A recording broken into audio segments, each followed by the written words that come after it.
तो हम तुमको पहले ही कह देते कि हम अभी तक ज्यादा एनिमी को नहीं देखे हैं, और जो भी एनिमी देखे हैं उसमें से मेरा कुछ ही एनिमी है जो फेवरेट है, और वो है अटैक ऑन टाइटन और डेथ नोट। लेकिन जब हम वन पीस एनिमी को देखे हैं तो ये मेरा फेवरेट बन चुका है। ओके दोस्तों, फाइनली वन पीस के सीजन 7 से लेके सीजन 14 तक हम देख के निपटा दिए हैं। मतलब कि टोटल 500 एपिसोड को हम देख लिए हैं, जो इस पूरे सीजन का 40% भी नहीं है। तो इससे पहले हम सीजन 6 और 7 तक का रिव्यू बना दिए हैं, और मेरा मन भी था कि हर एक सीजन का हम सेपरेट वीडियो में रिव्यू करेंगे। लेकिन प्रॉब्लम ये हो गया कि जब हम सीजन 8 को देखना स्टार्ट किए तो इसके बाद इसको छोड़ने का मन कर ही नहीं रहा था। मतलब कि पहला एपिसोड को देखते थे तो उसके आगे का एपिसोड देखने का मन करता था, वो देख लेते थे तो उसके आगे देखने का मन करता था कि आगे क्या होगा। और ऐसे ही करते करते टोटल 14 सीजन को हम देख के निपटा दिए, जो कि हमको बिल्कुल भी उम्मीद नहीं था कितना जल्दी हम इसको देख लेंगे। लेकिन तब पर इसका 60% एपिसोड अभी भी बचा हुआ है, जो हम आगे देखेंगे और उसका रिव्यू भी बनाएंगे। तो पहले इसके बारे में बात कर लेते हैं जितना अभी तक हम देखे हैं, और इस पूरे सीजन का रिव्यू करेंगे बिना स्पॉइलर के, तो इसलिए टेंशन मत लेना। और इससे पहले के सीजन को तुम फैमिली के साथ देखे होगे, बट इसके आगे के सीजन को फैमिली के साथ तो कभी मत देखना, क्योंकि इसमें बहुत सारे सीन को दिखाया गया है जो थोड़ा सा ऑकवर्ड फील करा सकता है। और इसका इंग्लिश डबिंग बहुत ही अच्छा किया गया है, जो कि हम पहले भी बताए हैं। लेकिन ये हुआ था कि सबटाइटल में बहुत ही गड़बड़ था, और वो गड़बड़ क्या था वो तुम देख के ही जाना। और इसके एनिमेशन को जो लेवल अप किया गया वो तुम सोच भी नहीं सकते हो, क्योंकि सीजन 1 के अंदर कितना खराब एनिमेशन था वो तुम जानते ही होगे। लेकिन वाटर 7 आर्क के बाद जो एनिमेशन का लेवल अप होता है वो तुम देखते रह जाओगे। पूरा गजब लेवल का एनिमेशन था। और इस पूरे सीजन के अंदर फिलर एपिसोड भी बहुत सारा था, जिसको स्किप करने का मन तो हमको नहीं था, लेकिन स्टोरी के कारण उसको हमको स्किप करना पड़ गया। तो सीजन 7 से लेकर सीजन 14 तक टोटल 9 आर्क को दिखाया गया है। तो बात करते हैं सबसे पहले आर्क की।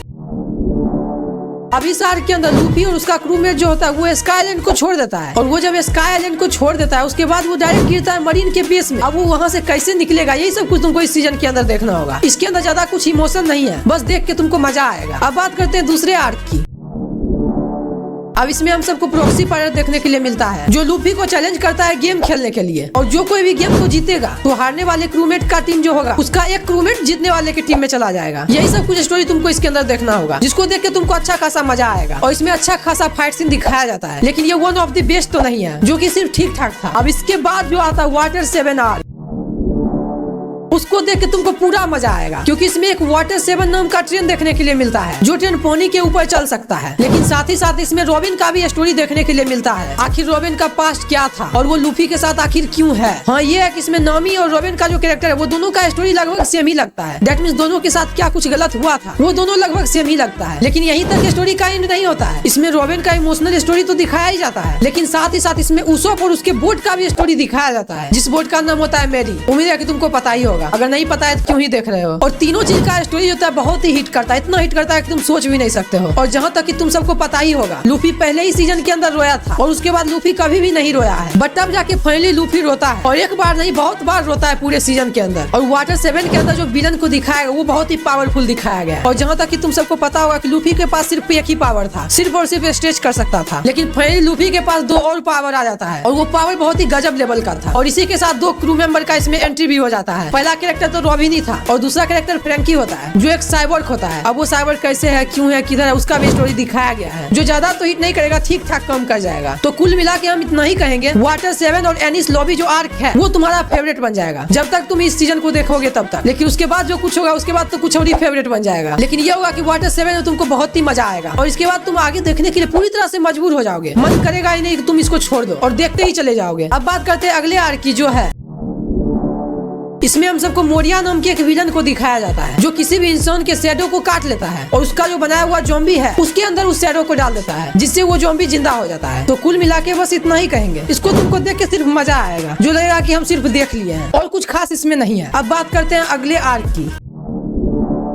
अब ये जो आर्क है, इस आर्क के अंदर कोई स्पेसिफिक स्टोरी है ही नहीं। मतलब कि सीजन 1 से जो कुछ का भी बिल्डअप किया जा रहा था उसका फुल पे ऑफ यहाँ जाके निकलता है, और वो क्या और कैसे निकलता है वो तुम देख के ही जानना। और इसमें बहुत सारे नए नए कैरेक्टर का भी एंट्री करवाया जाता है। तो इसमें ज्यादा बड़ा स्टोरी तो नहीं है, बट इसमें यही होता है कि हर एक क्रू में रेड लाइन के पास पहुंच चुका है। अब उन सभी को जाना है फिशमैन आइलैंड पे, जो समुद्र के नीचे है। लेकिन वहाँ पे जाने से पहले कुछ और प्रॉब्लम आ जाता है, जो प्रॉब्लम होता है क्यूमा के कारण। मतलब कि जितना भी क्रूमेट है, हर एक क्रूमेट दूसरे दूसरे आइलैंड पे पहुंच चुका है। अब इसके बाद जो कुछ भी स्टोरी दिखाया जाएगा उसमें से पूरा का पूरा फोकस लूफी के ही ऊपर रहेगा। दैट मींस जितना भी क्रूमेट है हर एक क्रूमेट को साइडलाइन कर देता है। उसका भी स्टोरी रहता है, लेकिन थोड़ा थोड़ा सा ही रहता है, जो आगे के लिए जरूरी था। लेकिन इसके बाद जो आर्क आता है उस आर्क का नाम होने वाला है अब इस आर्क के अंदर लूफी पहुंच चुका है एक ऐसे आइलैंड पे जहाँ पे सिर्फ और सिर्फ लड़की ही है। अब वो वहाँ पे कैसे सरवाइव करता है और उसके बाद जब वहाँ पे गोल्डन बॉल का स्टोरी दिखाया जाता है, उसको देखने के बाद तुमको पूरा का पूरा हंसी आएगा और मजा भी उतना ही आएगा। लेकिन ये सब कुछ तो ठीक है, वहाँ पे तुमको मेन मजा तब आएगा जब लूफी और हैनकॉक का लव स्टोरी दिखाया जाएगा। मतलब कि हैनकॉक नाम की एक लड़की को भी दिखाया गया जो वहाँ की प्रिंस है और वो 7 वॉरलॉर्ड के अंदर भी आती है। अब हैनकॉक को लूफी से एक तरफा प्यार हो चुका है। अब हैनकॉक सोच लेते हैं कि हम लूफी के लिए जो कुछ कर सकते हैं वो करेंगे और वो लूफी के लिए क्या कुछ करती है वो सब इस सीन देखने लायक रहता है। हाँ, ये होता है कि हम सोचे थे हैनकॉक जो है वो लूफी का क्रूमेट बन जाएगी, लेकिन वो सेपरेटेड ही रह जाती है, तो वो देख के थोड़ा सा अच्छा नहीं लगा। बट ये हो सकता है कि फ्यूचर में जाके वो उसका साथ दे दे और हो सकता है कि लूफी और हैनकॉक का शादी भी हो जाए। वो सब सीन देखने लायक रहेगा लेकिन फ्यूचर में। और इसी बीच में एक और कैरेक्टर का एंट्री होता है जिसका नाम होता है ब्रॉक, जो एक स्केलेटन होता है और उसका भी स्टोरी जो होता है वो सीजन 2 से कनेक्ट करता है। अब लूफी चाहता है कि हैनकॉक उसको इम्पेल डाउन लेके जाए ताकि वो अपने भाई को छुड़ा सके जिसका नाम एस है, क्योंकि मरीन उसको पकड़ लिया है और मरीन उसको इम्पेल डाउन के अंदर कैद करके रखा हुआ है। अब बात करते हैं अगले आर्क की जो है